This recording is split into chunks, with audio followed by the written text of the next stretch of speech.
it's arrogant to think that people should pay you. It's very difficult to pay somebody something. It's hard. I'm not saying they won't, okay, they do, but it's harder. So show people what you're worth. Don't be arrogant and think that, oh wow, my stuff's so good, everybody should pay me.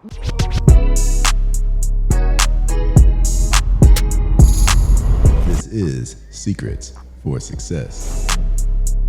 Welcome to the Secrets for Success podcast. I'm your host, Greg Todd. Thank you, as always, for joining me. My friends, we are wrapping up 2025. And in some of the prior podcast episodes that I've done for this month, I've talked about like the team retreat that we did in Utah and, you know, how to reflect and all that stuff. And all that stuff is great. And if you haven't listened to that, go back to prior episodes that I released in the last 2 Tuesdays. And I think those episodes will help you, right? Because the end of the day, for you, is probably very similar of what happened to me. There was a lot of good that happened in 2025. There's a lot of, or not so good, at least initially, but then you realize it was a good thing that happened throughout the year. And it's important for us to reflect, and I think that's important. I think that will yield a better 2026 because we're a more refined, more resilient version of ourselves. But with that said, all that's great, but you still got to have some, like, a good strategy of like, okay, what do I need to do in 2026, or what should I focus on, right? Like, there's never been more stuff that's in front of us. So many things. Do this, do that, go high ticket, do this, go low ticket. There's so many different things that people are putting in front of you, right? And some of it might be genuine, some of it might be because people have an agenda. But at the end of the day, I'm really trying to bring you guys this episode and have the posture of, like, if I'm starting a brand new business, I mean, I've got 5 active ones right now, and most of them are doing pretty good. I mean, maybe 4 of them are doing good, 1 not so good, but it's like, for the most part, you know, I've done this quite a bit. I've helped a lot of people do it as well, not just with my business, but helped others do it. So I'm just telling you guys, like, this is what I know that for every business, this is primarily what I need to make sure I focus on if I want to grow the business, right? And I really will say this first. I really think that everyone should have the mindset of growing it, because any time that I've ever said, man, if we could just do what we did last year, it's always resulted in a down year. So growth just puts you in a mindset of, like, thinking, of innovating, of taking yourself to that next level, taking the business to that next level, taking your team and your employees to the next level, if you have a team and employees. But, like, that's what you need to do, because business is hard, business is competitive. And so you need to be thinking that way. So anyways, with that said, these are the things that I know I'm doing as we go into 2026. And I just feel like I should share this with you. Okay, I'm gonna share 4 things, all right? Number 1, when I look at, and before I even say number 1, when I look at business, you guys have heard me talk about the business cycle, okay? In my business, in any of the business that I run, I understand that marketing breathes life into the business. If people aren't even aware of who I am and what I can do for them, nothing's gonna work. It doesn't matter how good my offers are. It doesn't matter how great of a service I provide. If nobody knows, it doesn't matter. So marketing is number 1. Number 2 is leads, right? I know that I have to have a good offer for people, and I have to test at least the concepts of my offer by giving it out for free, monetarily, but I'm still asking for something, as in I'm asking for their attention and their information, okay?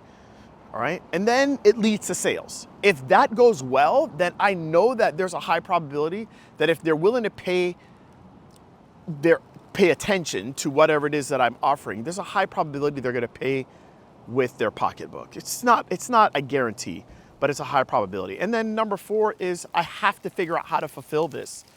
Like, I gotta charge people enough to where whatever I'm doing with fulfilling it makes sense, and it allows the business to actually be a healthy business and not die, okay? So with that said, with all of that said, here are 4 things that I believe it should be your focal point as we go into 2026. Number 1, let's talk about the marketing first. I truly believe that every single one of you need to have a partnership platform. Okay, a partnership platform. I have built my businesses off of partnerships. Partnerships is me understanding that I don't have to go and reinvent the wheel. I don't have to go and find people. Somebody else already has the people. Okay, somebody else already has the people. So it could be, there could be another provider, there could be another physician, there could be another therapist that has the audience that I want to serve. Okay, great. But you know who else has the audience that I want to serve? Platforms. And those platforms are platforms like Instagram, platforms like Facebook, platforms like TikTok or YouTube or LinkedIn. These are all platforms that have the audience that would be willing to buy what it is that I have to offer anyways. So start there. Start there. Sorry, I have a little cough. But start there. Start at a platform and get good at one. I'm not saying to be an expert at TikTok, Instagram, Facebook, YouTube. No, just get good at one platform. That is marketing. Marketing is understanding that I need to understand the science behind getting people to discover me and getting people to want what it is that I have. Okay? And these platforms have it. I think of it like a mall. Okay? You go to a mall, like right now, I'm in a professional park, okay? And I'm in a professional park, and there are many different, businesses here, right? Okay? But the reality is that I might be coming here for something, but as I'm in the professional park, I will see other businesses. There's like a jazz business there, like, I don't know, like some type of jazz instrument stuff. And then there's a Head Start, which is like something for schools, all right? I'm not here for any of those things, but wow, I'm aware of those things now because I just happen to be in a building that has different businesses. And it doesn't mean I'm gonna use any of those businesses, but now I'm aware of those businesses. It's kind of like going to a mall. The other day I went to the mall to go return something for Christmas. And while I'm at the mall, I was going to go return something to go to a particular store. But as I was strolling through the mall, I saw other things. I'm like, oh, I'm gonna go in there. Maybe they have, a pair of shoes that I've been looking for, okay? It's no different with these platforms. These platforms have all the customers you need. Now, your content and what you have has to be good, but they have everybody that you're already looking for. I have to remind myself that any platform that I use has more customers that want what it is that I have today that I could even manage. So why don't I just learn how to be good at getting attention on those platforms? They've already congregated everybody for me. And the reality is that they let you actually access those people for free. If you actually can do the art good, which is get their attention with whatever it is that you have to, whatever it is that you're doing for the marketplace.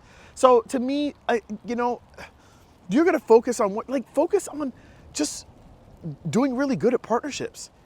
And if you don't know people or you don't feel like it's easy for you to get in front of the people that already have your audience, then get good with the platform and let the platform do the work for you. Let the platform who's already congregated all those people, get those people in front of you by you becoming good at communicating on the platform. That's number one. Number two, you have to me, I believe that for most of you, it's probably in your best interest to have a really good free offer. To have something good that's free, right? Because, it's arrogant to think that people should pay you. It's very difficult to pay somebody something. It's hard. It's hard. And, I was just thinking about this as we were going through Christmas. When I was at the mall and I was buying things, I was buying this little thing for my daughter. And when you're at the mall and you're buying things, I bought more things during the 3 days that I was shopping at the mall for my kids than I bought all year because I had buying momentum. But the reality is that most people don't have buying momentum, right? They don't have buying momentum in March. They don't have buying momentum mid-February, right? I mean, maybe Valentine's Day or whatnot, but they don't have that, okay? But so the reality is that it's hard to get people to open up their wallets and pay you. I'm not saying they won't, okay? They do, but it's harder.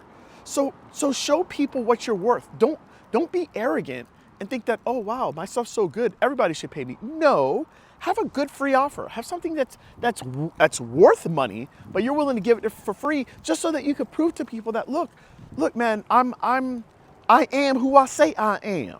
You know what I mean, right? Okay, so I think that's number two. Have a really, really, really good free offer so that you can get leads. So we first, number one, get good with the platform. Number two, get really good with leads. And then number three is have some type of sales presentation so that You're not just getting people in by doing a one-on-one evaluation. Have something that allows people to come in a one-to-many format. I think that just makes sense for you guys to do it that way, right? And by the way, it doesn't necessarily need to be that they're going to do a full plan of care with you if you're still doing that, right? But at least a way for them to be able to pay you money, but you're not having to like individually be in front of people. One of the things that I think most healthcare providers that I work with, at least initially when I start working with them, and they don't understand the game fully, the game that I'm playing, right?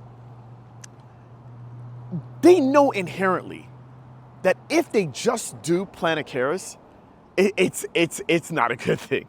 Like they know it. They know that they're capped. They know it, right? It's not saying it's a terrible thing. It's just that's the only way you're making money, it is not ideal, right? And you know that you could probably sell things for $30, $40, $50, $100. But the way that you're used to selling, which is through a consultation, it doesn't make sense for you to sell anything for $20, $30, $40, $50. But selling $20, $30, $40, $50 things and not having to fulfill on it is so huge. But how do you do that? How do you sell that? You've got to learn how to do it in a one-to-many presentation. Okay, a one-to-many presentation is a workshop. A one-to-many presentation could be a webinar. A one-to-many presentation could be a challenge. A one-to-many presentation could be a long-form video where you are presenting something, you're giving value, and then you're giving people the opportunity to buy that thing. You like, man, okay, I've told you 3 things so far, right? If you guys can do those things, man, it's just gonna make for a really, really good year. It's gonna make for a really good year. And then the 4th thing is to have an irresistible offer. An irresistible offer. I'm not saying an offer. Every single one of you have an offer, okay? Everybody has an offer, okay? The offer right now could be you. Hey, I can sell you on a plan of care for 12 sessions. I can sell you on a package for 6 sessions. Okay, great. That's not irresistible.